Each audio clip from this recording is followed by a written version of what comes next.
সামনে কথা বলতে আমার খারাপ লাগতেছে, কারণ আমি নিজেও যদি 1 মাসের বেতন না পাই তাহলে আমার জন্য কষ্টকর হয়ে যাবে। এটা কিন্তু কোনো কাল্পনিক কথা না, বা কোনো রসের কথা আমি বলছি না, কোনো ফান করেও কথা বলছি না।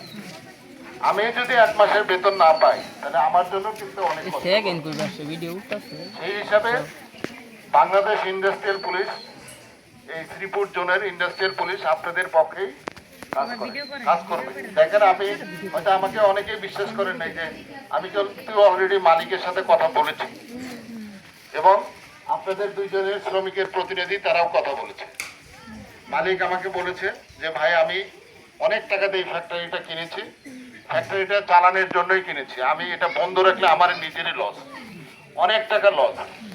তো আমি বলছি যে যেহেতু আপনারা বলছেন, বললো যে হ্যাঁ ফ্যাক্টরি আমি খুলে দেব, তবে মালিকের একটা দাবি যে ফ্যাক্টরির যেন কোনো ক্ষয়ক্ষতি না হয়, কোনো ভাঙচুর না হয়। এই ব্যাপারে কি আপনারা একমত আছেন? যদি ভাঙচুর করেন তাহলে কি হবে সেটা আপনারা নিজেও বোঝেন।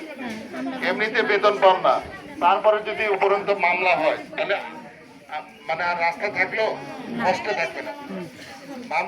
মামলা দেখে আমি নিজেও ভয় পাই,